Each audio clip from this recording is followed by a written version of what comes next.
नमस्कार दोस्तों। आज मैं आपको एक बहुत ही सुंदर कहानी सुनाने आ रहा हूँ।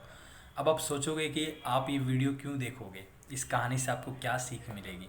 ये कहानी महाभारत से ली गई है और इस कहानी का इम्पैक्ट मेरी लाइफ पे बहुत ज़्यादा हुआ है।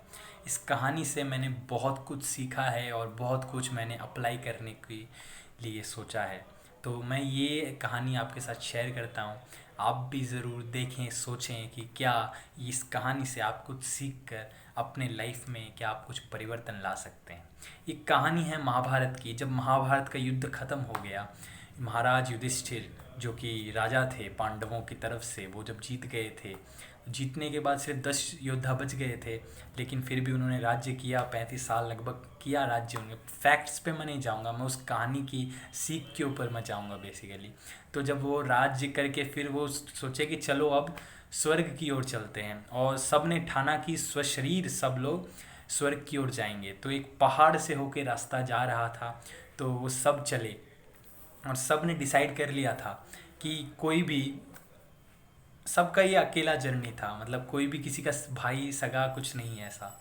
तो सब जा रहे थे, युधिष्ठिर सबसे आगे आगे, उसके पीछे भीम, उसके पीछे अर्जुन, उसके पीछे ऐसे सब थे। सबसे आखिर में द्रौपदी थी। तो सबसे पहले जब जा रहे थे, जाते जाते द्रौपदी आके गिर गई, नीचे गिर गई। तो भीम अर्जुन सब पीछे मुड़ गए कि भैया द्रौपदी गिर गई। वो बोले द्रौपदी क्यों गिरी, उन्होंने सबसे सवाल पूछा। युधिष्ठिर ने कुछ ध्यान नहीं दिया, वो चलता रहा। लेकिन वो चलते चलते युधिष्ठिर रुका नहीं, वो चलता रहा। बोला कि इस मार्ग में ना कोई किसी का पत्नी है, पति है, ना कोई भाई है। फिर भी उसने कहा कि द्रौपदी इसलिए गिरी क्योंकि उसे सबसे ज़्यादा प्रेम सिर्फ अर्जुन से था। जबकि कुंती माँ ने जब कहा कि बराबर में बांट लो, तब ये डिसाइड हुआ था, ये तय किया गया था कि द्रौपदी पांचों पतियों को इक्वल तरीके से प्रेम करेगी। और एक समय समय निर्धारित कर दिया गया था कि एक वर्ष इनके साथ, दूसरे वर्ष इनके साथ, तीसरे वर्ष इनके साथ। तो द्रौपदी ने, कहा जाता है कि सिर्फ बाकियों के साथ तो अपनी ड्यूटी निभाई थी, लेकिन प्रेम सिर्फ अर्जुन को किया था। जबकि उसे प्रेम पांचों को करना था, तो वो सबसे पहले गिरी। और फिर सब आगे चलते गए, चलते गए, चलते गए, चलते चलते फिर नकुल गिर गया। नकुल बहुत ज़्यादा हैंडसम था। तो सबने पूछा भैया नकुल क्यों गिर गया। तो युधिष्ठिर बोलते हैं कि नकुल इसलिए गिरा क्योंकि उसे अपने हैंडसम होने पे बहुत ज़्यादा प्राइड था, बहुत ज़्यादा गुमान था। फिर चलते चलते चलते गया, सहदेव गिर गया। सहदेव क्यों गिरा सबने पूछा, तो सहदेव इसलिए गिरा क्योंकि सहदेव बहुत ज़्यादा बुद्धिमान था, लेकिन वो कुछ जगह पर चुप रहता था, इसलिए वो गिर गया। फिर आगे चलते चलते चलते चलते भीम गिर गया। भीम गिर गया तो अर्जुन ने पूछा भीम भैया क्यों गिर गए। तो युधिष्ठिर ने कहा कि भीम इसलिए गिर गया क्योंकि भीम को हमेशा अपनी शक्तियों पर बहुत ज़्यादा गुमान था। उसे लगता था कि मैं ही सबसे सर्वशक्तिशाली हूँ, और वो उसे बहुत ज़्यादा गुमान था अपनी शक्तियों पर। उसे लगता था कि मैं सब कुछ कर सकता हूँ, मैं बहुत सारे युद्ध जीता हूँ, इसलिए वो गिर गया, अपनी अहंकार में वो गिर गया। फिर धीरे धीरे चलते गए तो अब सिर्फ युधिष्ठिर और अर्जुन बच गए थे। थोड़े दूर जाके अर्जुन भी गिर गया। इस बार कोई पूछने वाला नहीं था, लेकिन फिर भी युधिष्ठिर ने बोला ये भी अहंकार के कारण गिर गया। अर्जुन को हमेशा एक चिंता थी, उसकी इनसिक्योरिटी। वो हमेशा चाहता था कि वो सर्वश्रेष्ठ योद्धा बने, लेकिन उसे हमेशा ये सताती थी इनसिक्योरिटी कि कल को कोई अगर यंगस्टर आ गया जो कि मेरा पद छीन लेगा सर्वश्रेष्ठ धनुर्धर का, तो मैं क्या करूँगा, मैं जॉबलेस हो जाऊँगा। तो वो हमेशा ये करता था, लोगों को जो भी आ रहे हैं, जो भी इमर्ज कर रहे हैं, उनको वो, उनके वो पाँव काटते रहता था। मतलब जैसे उनको आने नहीं देता था। जैसे एकलव्य का उसने अंगूठा कटवा दिया था, जैसे कर्ण को उसने युद्ध नहीं करने दिया, और ऐसे बहुत सारी चीज़। मतलब वो अपने आप को बेस्ट करने की जगह वो जो भी कोई इमर्ज हो रहा है उसे वो किस तरीके से रास्ते से हटा दें, इस ये कोशिश करता रहता, तो इसलिए वो गिर गया। फिर युधिष्ठिर बचा रहा, वो चलते गया, चलते गया, चलते गया, और एक जगह पर आके पहुंचा जहाँ से देवलोक से एक विमान आया और कहा कि अब आपकी तपस्या सफल हुई है, अब आप चलिए। तो इधर देखा तो फिर वो जो वाहन वाले जो आए थे, विमान में जो थे, वो कहे कि ये कुत्ता कहाँ से आया। तब युधिष्ठिर ने ध्यान दे के देखा, अरे कुत्ता ये कहाँ से आया। तो युधिष्ठिर ने बोला मुझे तो नहीं पता, बट ये जो अगर आ गया है तो ये भी मेरे साथ स्वर्ग जाने का अधिकारी है। विमान वाले बोले नहीं नहीं नहीं, ये क्या हो सकता है, कुत्ता स्वर्ग कैसे जा सकता है ना, सिर्फ आप जा सकते हो। बोला देखो, ये भी शरीर के साथ यहाँ तक आया, बाकी सब गिर गए। मतलब इसके अंदर भी कैपेबिलिटी तो है, अगर ये नहीं जाएगा तो मैं भी नहीं जाऊँगा। तो फिर विमान वाले बोले अच्छा ठीक है चलो। तो दोनों लेके गए और कुत्ता भी स्वर्ग की ओर गया, युधिष्ठिर भी स्वर्ग की ओर गए। तो स्वर्ग में जाते ही उनको लेके गए विमान वाले, और जाके वो बोला कि देखो, वो पूछते हैं मेरे भाई बहन कहाँ हैं, दिखाओ मुझे। शरीर के साथ जाने वाले वो इकलौते थे। तो गए तो आगे देखते हैं कि उधर देवलोक में दुर्योधन बैठा है, एकदम छाती तान के जैसे वो बैठा रहता है, वो एकदम दुर्योधन बैठा है, और उसके बगल में दुशासन बैठा है। ये देखकर युधिष्ठिर के का मन पूरा ज़्यादा डोल उठा, मतलब उनके अंदर एक घृणा का भाव उत्पन्न हो गया। दुर्योधन ये इधर क्या कर रहा है, दुशासन ये इधर क्या कर रहा है, मेरे भाई किधर है, भीम किधर है, अर्जुन किधर है।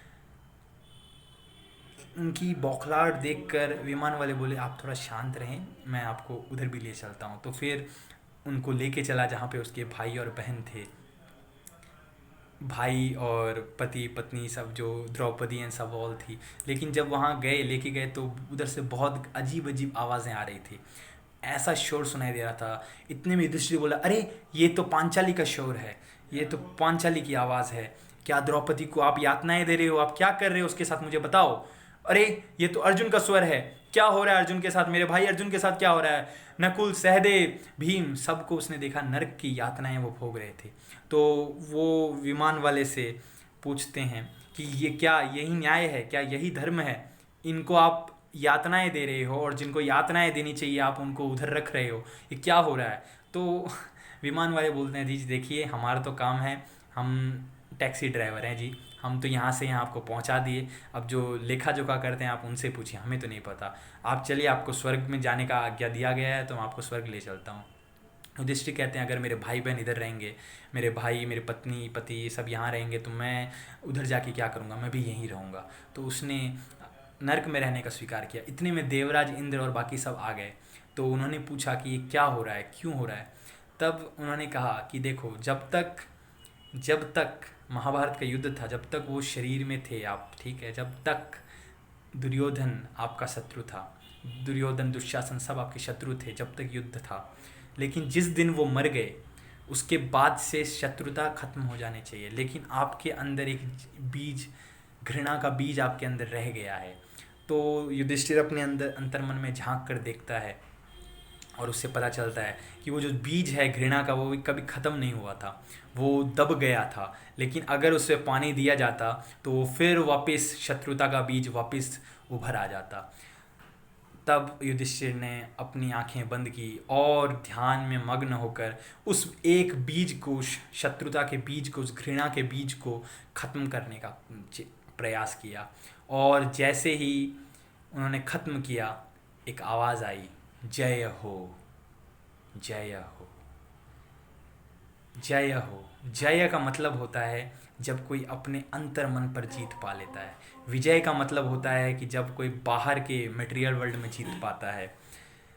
युधिष्ठिर ने पूरा चक्रवर्ती वो कहलाए थे, तो उन्होंने पूरे भारत में राज्य किया, कहते हैं, कहा जाता है। तो वो जीत तो गए थे, विजयी थे वो, लेकिन वो जय नहीं थे, उनकी अपने मन पर काबू नहीं था। अंतर मन में एक द्वेष का बीज था, जब उन्होंने उसको काबू किया तो वो जय कहलाए। सो ये एक बहुत ही इम्पॉर्टेंट लेसन है कि आप अक्सर आप देखोगे कि आपके सामने कोई व्यक्ति आता है और उसे देखकर आप बौखला जाते हो। तो उस पर्सन का क्या, आप ध्यान से देखो तो वो पर्सन आपके सामने कुछ नहीं कर रहा है, वो अगर सिर्फ चलेगा ना, आपका माथा घबराने लग जाओगे आप, आतामाजी सटक ली।